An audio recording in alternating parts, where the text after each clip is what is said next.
माजी खासदार रणजितसिंह नाईक निंबाळकर यांनी सुषमा अंधारे आणि जयश्री आगवणे यांच्या विरोधात 50 कोटी रुपयांच्या अब्रू नुकसानीचा दावा दाखल केलेला आहे। सुषमा अंधारेंनी 48 तासात माफी मागावी अशी नोटीस निंबाळकरांच्या वकिलांनी पाठवलेली होती।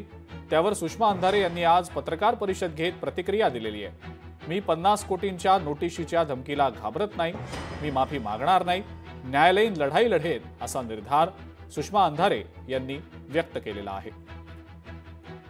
केवळ आणि केवळ रणजितदादा नाईक निंबाळकरांची बदनामी करण्यासाठी जयश्री दिगंबर आगवणे हिला सोबत घेऊन त्यांच्या मुलीला सोबत घेऊन हे सगळं बदनामीचं षडयंत्र रचलं आणि हे प्रेस कॉन्फरन्स सकाळची घेतलेली आहे।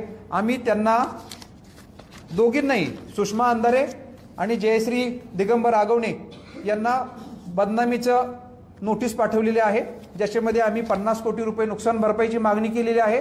लेखी माफी मागा असं सांगितलेलं आहे आणि सुषमा अंधारेंना जाहीर आवाहन आहे आमचं की त्यांनी केलेल्या सकाळच्या प्रेस कॉन्फरन्स मधील प्रत्येक आरोप साबित करून दाखवावा। अनेक गुन्हे हे रणजितसिंह निंबाळकर यांच्यामुळे दाखल होतात, त्यांच्या प्रभावाखाली दाखल होतात।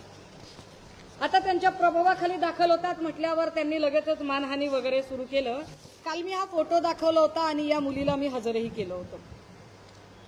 या मुलीला मी हजर केलं। खरं तर या जुळ्या बहिणी आहेत, एक वर्षा आणि दुसरी हर्षा, आणि दोघींनी आत्महत्येचा प्रयत्न केला होता।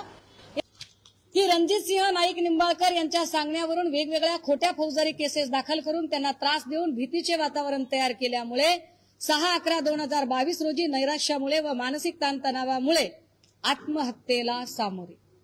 आता मिटवण्याची भाषा रणजित नाईक निंबाळकर करतात। जे नाईक निंबाळकर काल म्हणत होते की माझा या सगळ्या प्रकरणांशी काय संबंध आहे। लोकशाही मराठी ऐका, पहा, जागरूक रहा।